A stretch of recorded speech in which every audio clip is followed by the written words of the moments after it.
You will remain, just to be clear, in a yes or no answer, you're telling us tonight you will remain neutral on the issue of whether or not we should remain within the EU. First heard here on Question Time. First heard here on Question Time. Mr Corbyn, thank you very much indeed.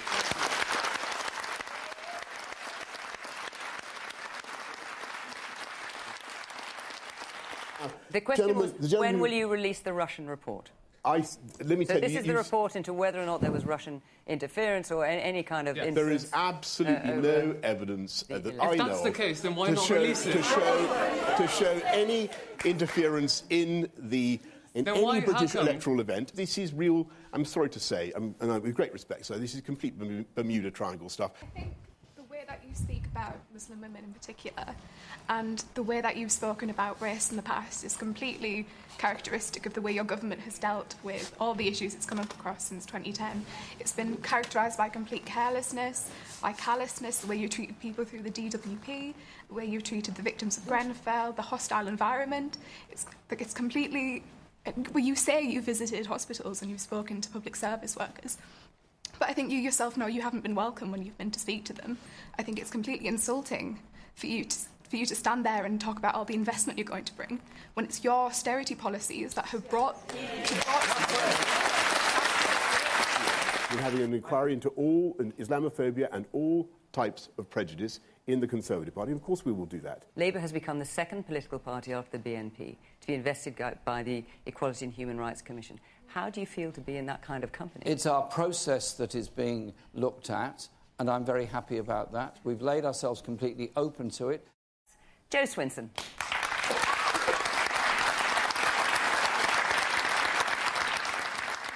What do you say to your former Lib Dem voter here? And, you know, revote, you're not saying we'll go back to the people. You are unilaterally saying revoke it. That is undemocratic from somebody who wishes the last 3.5 years had never happened. We have been leading the fight for a people's vote for 3.5 years. Yeah, but you're not now. You're now leading the vote for revoking Article 50. 17 times in Parliament we put down amendments to try to secure a people's vote.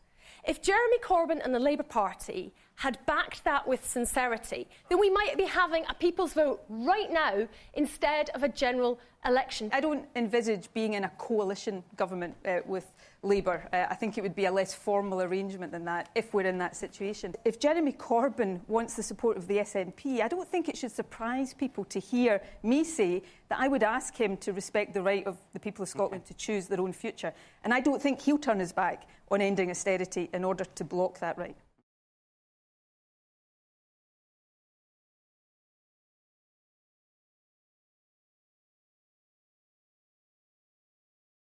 Or remain why we're having this election. That is that we have a deadlocked parliament that will not deliver Brexit. And whether you voted for leave or remain, people want to get Brexit done and to unleash the potential of this entire country. And we Conservatives can. Because if you vote for us, we have a deal that is ready to go, approved by every one of the 635 Conservative candidates standing at this election. And as soon as we can get that deal through Parliament, as we can in the next few weeks, we can get on with the people's priorities. And that's the choice. Dither and delay, deadlock and division under a Corbyn-Sturgeon coalition with 2 referendums, another one on the EU and then another one on Scotland, or we can end this national misery, break the deadlock, get Brexit done, and make 2020 a year of prosperity and growth where we invest in our NHS and deal with the cost of living. Together, let's take this country forwards. Thank you, Mr Johnson.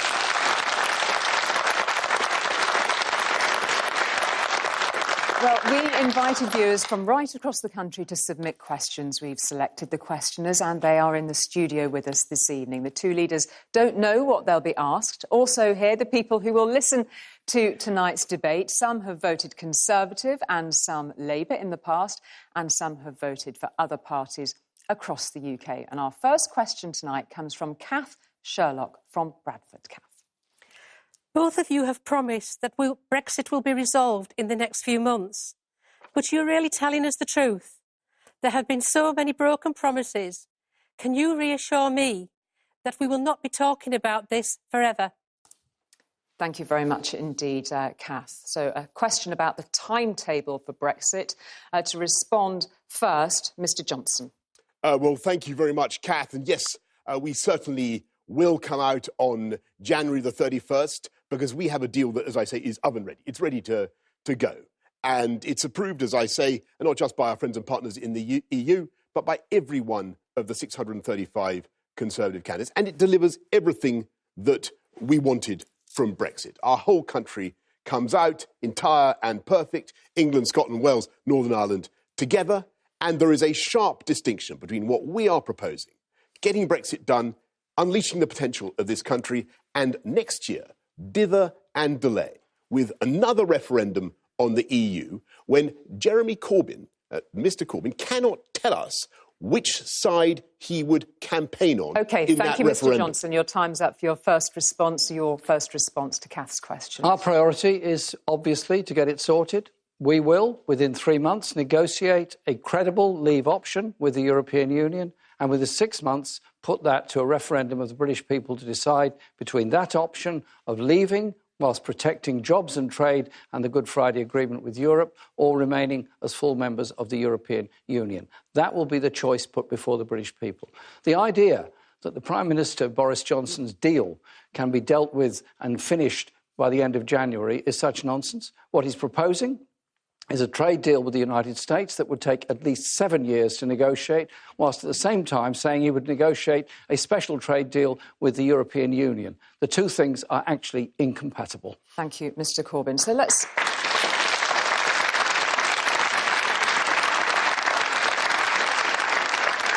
So to open the debate, Mr Johnson said that he claims he has a deal that is ready to go, that you would have to negotiate a new deal after 3 years since we voted to leave the European Union. On that point, how would you respond? Well, the Prime Minister, Boris Johnson, voted twice against Theresa May's deal, one time for it, then proposed his own deal, which narrowly got through the House of Commons with the support of the DUP, which is actually even worse than Theresa May's deal. He cannot protect jobs in this country on that basis. And I think it is time that we actually recognise we have to maintain a firm and good trading relationship with Europe. Otherwise, more jobs will be lost all over the country, as they've already been lost because of the uncertainty. Well, we have a great deal that is supported, as Mr Corbyn says, not just by many members of his own party, but by the entire Conservative Party now. And 635 Conservative candidates have backed it. And what is the alternative? It's under Jeremy Corbyn and the Labour Party to consecrate next year to a 3-month extension in which he would, Mr Corbyn proposes to negotiate a new treaty, and then to put that to the people in a referendum. But we don't know, and I've asked this before, we don't know on which side Mr Corbyn would campaign. Is he going to campaign for leave or remain? Can we ask Mr Corbyn to respond to that? Very clearly, we will negotiate. We will negotiate an agreement, and we will put that alongside remain in a referendum. And our government will abide by that result. I will carry out the result of that referendum. There will be a genuine choice put before the people of Britain to make their decision, and we will carry it out.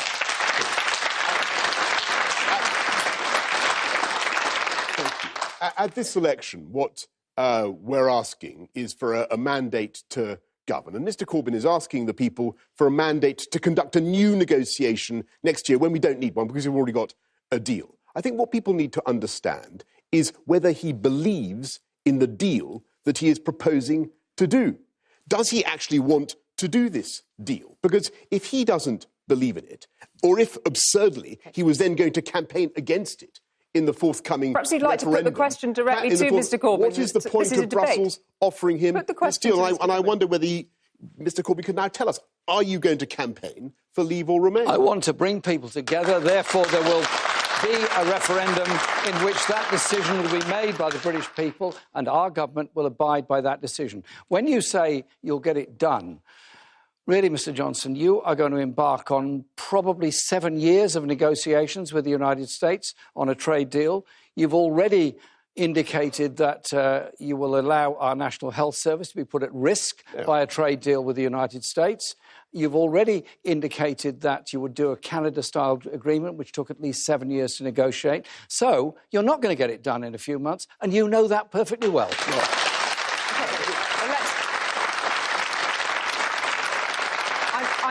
I'm noting here, of course, that we haven't heard whether you would campaign for Remain or to leave in that situation. But it is important that we put the point that you have just made directly to Mr Johnson about this timetable. Let's have a look at the timetable. You reckon that you can get your divorce deal done and a trade deal done by December 2020. Do you stick on a pledge on that deadline of December 2020? Have you dug yourself a new ditch? Absolutely, because people said that we couldn't do a new deal in 3 months. And people said that they would never open up the treaty. They said it was impossible to do. Actually, we succeeded. And we have a great new deal that, as I say, is oven ready, ready to go. And I hear what Jeremy Would you mint a new coin? Would you mint a new coin for December 2020? I hear what people say about we have ample time to do a fantastic free trade deal with our friends and partners in the EU, because we're already in a state of perfect alignment, both for tariffs and for quotas. And we still have not heard, Julie, you will notice, there is I've answered your questions, but there is a glaring lacuna still in this debate. We still don't know. I'm sorry to say, we still don't know. There is a vast inanition. Okay, allow Mr Corbyn respond to the question from Mr Johnson. Is Jeremy Corbyn going to campaign for the deal he proposes to do, or is he going to invite his Labour colleagues to destroy let's allow Mr Corbyn to respond to that. He's created? Thank you, Mr Johnson. That's what I've said, and it's very clear.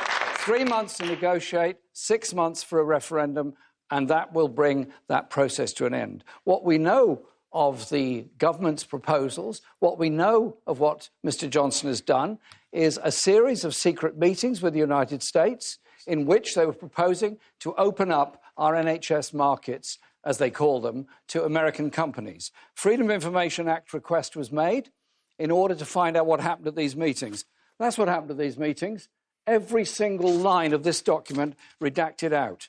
A document here of US-UK negotiations, summary of specific negotiating objectives, full market access for US products to our National Health Service. You're going to sell our National Health Service out to the United States and Big Pharma. This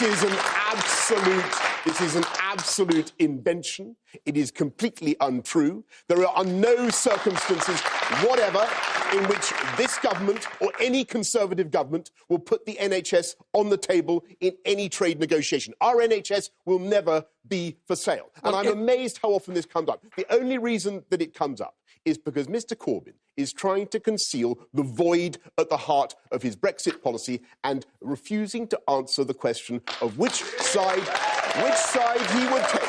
Because the public have a right to Mr Corbyn. Just very briefly, I've made the position clear. We will have a referendum, we will have negotiation, and we will abide by that result. It's the British people who will make that decision. I do think, very briefly, we just need to move on to another question since on the Brexit. Prime Minister has claimed the NHS is not under threat, we're going to come to the NHS very shortly. Did his government agree with the US that there should be, in the terms of negotiations, full market access for United States medical companies into our National Health Service? OK, we're going to talk about the NHS a little further, a little later. And we're now going to go to our next questioner, staying with the issue of Brexit. John Firth wants to ask about the possible threat to the Union, which could mean the breakup of the United Kingdom. John. Is the Union worth sacrificing for Brexit? Thank you very much indeed for that. Is the Union worth sacrificing for Brexit, Mr Corbyn? Well, I hope the Union is not going to be broken up or sacrificed in this way.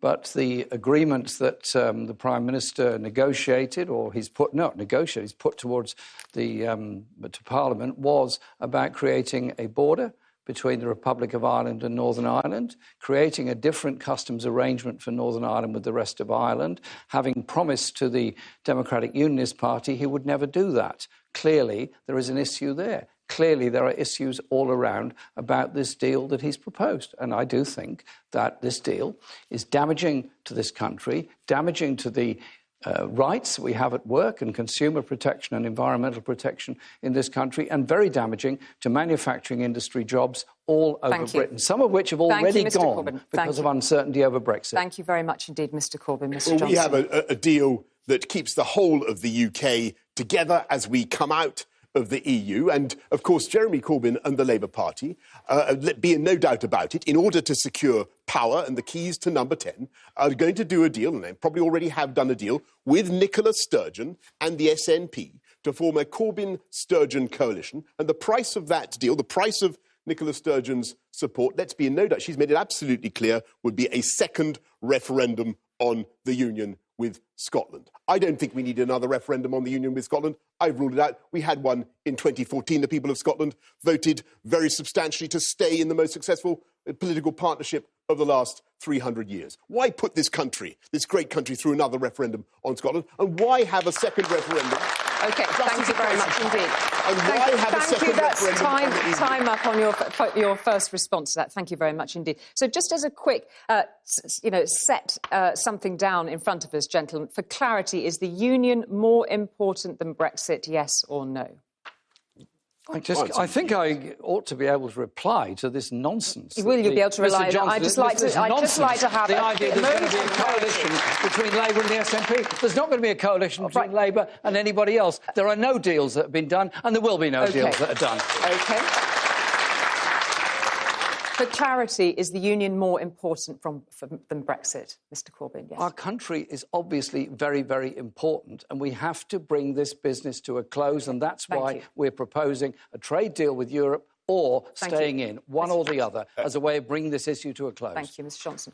Let's be... The union is, of course, the most important thing. Just to answer the question straight out. The union, and it's a fantastic thing. I'm proud to be not only Prime Minister, but also Minister for the Union. OK. Now, let's be clear that Jeremy Corbyn has said that he's open to a second referendum on Scotland early in the lifetime of the next Parliament, if he's head of the government. And Nicola Sturgeon has made it absolutely clear that the price of her support will be a referendum on Scotland in 2020. So you're going to have a year of two referendums, one on Scotland and one... let's allow Mr Corbyn to respond. One on Scotland and one on the EU. Mr Corbyn, if you do if you do have to get to a point where you have to make a deal with the SNP, Nicola Sturgeon has already said, don't pick up the phone unless you can guarantee a second independence referendum. Can you rule it out before the end of the first year? I've said there would be no deal with the SNP. There would be no support for a Scottish referendum in the early years of the next Labour government, because I want to invest in Scotland and give Scotland the $70 billion it needs in capital investment. If the SNP leadership choose to put the Conservative government back in office with its austerity programme, that's their choice. He was going to rule it out. I listened Julie, I listened very carefully, as I always do, to Mr Corbyn. I didn't hear him say he was going to rule out a referendum on Scotland. Did you? We're ruling out a referendum. It's perfectly clear. It's perfectly clear that the price of Nicola Sturgeon's support for the chaotic coalition that he would comprise OK, thank you. Let's allow him to respond. Can you rule it out? There's 9 years of chaotic coalitions already. OK. Can I turn, please, to the issue of Northern Ireland? In your hustings for your leadership race, Mr Johnson, you said, under no circumstances, whatever happens, will I allow the EU or anyone else to create any division down the Irish Sea. You spoke at another conference a year ago, saying that that would damage the fabric of the Union. And now, here we have your deal that you've presented to Parliament. Absolutely. And that deal means that the whole of the UK can come out and do free trade deals around the world and do a great deal with our EU friends and partners, Northern Ireland included. What the people of Northern Ireland don't know... a trade deal down the Irish Sea, trade border down the Irish Sea. Not at all. Northern Ireland is part of the customs territory of the UK. It's there in black and white. And what the people of Northern Ireland do not know, and part of our tariff schedules and everything else, what the people of Northern Ireland do not know, and nor do the people of Ireland, is what kind of deal Jeremy Corbyn proposes to do. And he's got 100 of his MPs, and we still don't know, by the way, what he proposes to do, nor whether he is in favour of it or against it. We have 100 of his MPs who have already said that they would vote against it. Most of the shadow cabinet. Thank you, Mr. Johnson. Mr. Corbyn, a quick response. Thank you, Mr. Johnson. A quick response. The only problem with what Mr. Johnson just said is that he said exactly the opposite when he spoke to a DUP conference. You said there would be no border down the Irish Sea. Well, there is. No, on the contrary, the whole of the UK comes out entire and perfect, as I have said. We do free trade deals together. We take back control together. We have our own immigration so why system, have you for said, instance. then, that we can take back control of our borders. And one of the many mysteries about Mr. Corbyn's deal is would he take back control of immigration, all right, well, which people voted for? We are going to stay on the issue of Brexit. We are going to have an Australian-style points. Thank you, Mr. Johnson. We're going to stay on the issue of Brexit. Thank you, Mr. Johnson. We're going to stay on this issue of Brexit. And underlying this whole issue, of course, is the question of trust and leadership. We have had hundreds of questions on this, and with that in mind, it's over to Fahad Saud. This whole nation will have watched you both throughout this campaign in utter despair. At the heart of all of this is one very simple question. How can we trust you?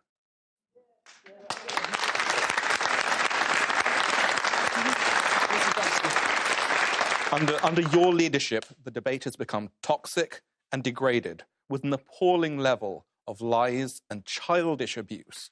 How can this nation trust you to have the personal integrity and individual strength of character to look after our country's interest, rescue us from this mess, and bring us back together? Thank you very much indeed. Boris Johnson, respond first. Is it Fahad? Right, thank Fahad. Well, thank you very much for a very important question. And look, on the issue of trust, I think that trust in politics and in Parliament has been corroded. And that is the most fundamental reason for that is because Parliament asked the people to vote on membership of the EU, and then Parliament has repeatedly refused to honour that promise, to respect the views of the people. And I'm afraid that Jeremy Corbyn and the Labour Party are now blocking Brexit. The way I think it's absolutely true. The way to restore trust in politics is to get Brexit done and move forward. We have a great deal that enables us to do it. I'm unclear as to why it's necessary to spend another year in a debate about Brexit, which is, as Fahad says, is corrosive. Thank you very much. Time is up. Mr. Corbyn, your first response. Trust is something that has to be earned.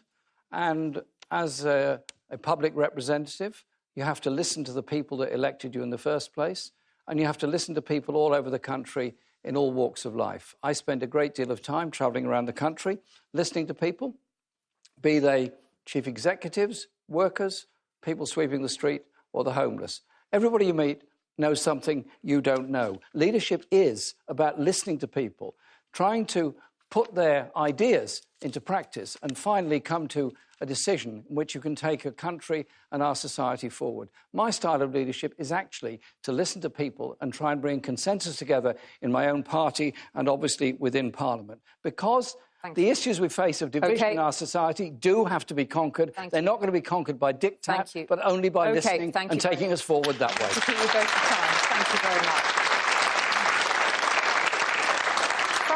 Fahad put his finger right on something very specific in this question. How can the nation trust you to have the personal integrity and the individual strength of character?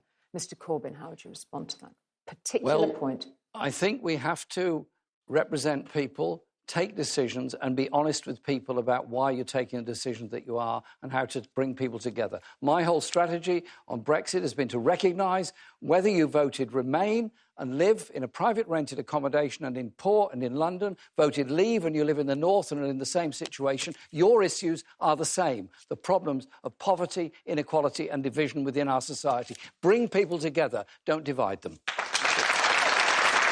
Well, I would just say to Fahad, look at what I have said I'm going to do as a politician and look what I've delivered, whether it was as Mayor of London or now as Prime Minister. I said that we would put 20,000 more police officers on the streets of our city and we are of our country, and we are recruiting them now. I said we'd upgrade 20 hospitals and have 40 new hospitals. That programme is going ahead. We are uplifting funding for education across the country. We're lifting up the living wage by its biggest ever expansion. Okay, but this is about... I said we would deliver Brexit, and we will deliver Brexit. Thank you. But we can only do it if we clear this parliamentary blockage. Forgive me, Mr Johnson, but this is about personal integrity and individual character. Does the truth matter in this election? I think it does. And I think it's very important. I think it's very important to hear from... I've been very clear about the deal that I've done. There it is. It's in black and white. You can read it. We don't know. We don't know what Mr Corbyn is proposing. He won't come clean with the electorate about what he is proposing to do, nor will he come clean about whether he would support that deal or not. I think we've been very clear on our policies in relation to Europe. I think we're also very clear on all the other policies that will be unveiled in our manifesto on Thursday, and they will be accompanied by a fully costed grey book with it. So every pledge we make will be fully funded, because I believe the British people deserve that knowledge, deserve to know what we're going to do, and deserve a government that is actually not going to preside over rising homelessness, increasing inequality and chaos in the NHS. Instead, are going to invest in the future of this country. Gentlemen, will you take some personal responsibility for the way the debate has unfolded in politics in this country? We know, of course, Mr Johnson, that people point to the fact that you promised 40 times on record we'd be out of the EU on October the 31st. One of your former chief of staffs from your time as London Mayor said that you'd betrayed every person you'd ever had any dealings with. And we know, Mr Corbyn, there are big questions about anti-Semitism within Labour, for example. We know that the Board of Deputies of British Jews have said you and your allies have been responsible for turning a once great party into an into a cesspit of anti-Semitism, were their words. Can you both take some responsibility for the way the debate has turned in this country? Anti-Semitism is an absolute evil and scourge within our society. Racism in any form is a scourge in our society. I have taken action in my party where anyone has committed any anti-Semitic acts or made any anti-Semitic statements. They are either suspended or expelled from the party, and we've investigated every single case. We do take this very, very seriously indeed, because I do not want to live in a society where racism is rife. I understand and recognise the history, the desperate history of the Jewish people in the 20th century, which came about from an unrestriction of anti-Semitism in the 1920s. We've got to stand up against racism in any form in our society. Thank you. And on the question of telling the truth in politics, Mr Johnson, your response to that, the points that I put you on those issues. Well, I'm just listening with open-mouthed what Jeremy Corbyn had to say about what he's done to stamp out anti-Semitism in the Labour Party, because I'm afraid it's a complete failure of leadership, what's happened in the Labour Party with anti-Semitism. But the failure of leadership is even worse when you look at what is happening on their Brexit policy. Because Mr Johnson, before you go any further, what the people of this country want to hear, what they want to hear is clarity about whether he believes in the deal that he is proposing to do. We have heard your points on that, Mr Johnson. This was a question about personal integrity. The people in Brussels will be doing that deal. This was a question from Fahad about personal integrity and character. So let's just try to take stock before we go for the ad break. There are many people, and many politicians indeed, that feel that the nastiness of political debate in this country has simply got out of control. Will you two tonight look at one another and, no matter who becomes Prime Minister, make a gesture to improve things today? Could you make a pledge and promise that whoever becomes Prime Minister improves the nature of debate in this country? The debate in Parliament before Parliament was dissolved was vicious and horrible, and some terrible remarks were made, particularly to and about women MPs. I asked the Speaker to convene a meeting of all party leaders. Mr Johnson sent a representative there, and we agreed that this was unacceptable conduct, and I absolutely agree with that. Thank you. Will you both make a pledge to improve things? And perhaps, gentlemen, could you shake hands to make a pledge to improve politics? And a gesture. Look, thank you very much indeed. I strongly agree with what Jeremy... Thank you. Well, then you might need to make some other statements as well. OK, we've got a pledge from you both there. After the break, a promise from us. We will move on from Brexit to other issues this evening. Next, on Johnson versus Corbyn, we'll be talking about issues like the NHS, the economy, and possibly Prince Andrew.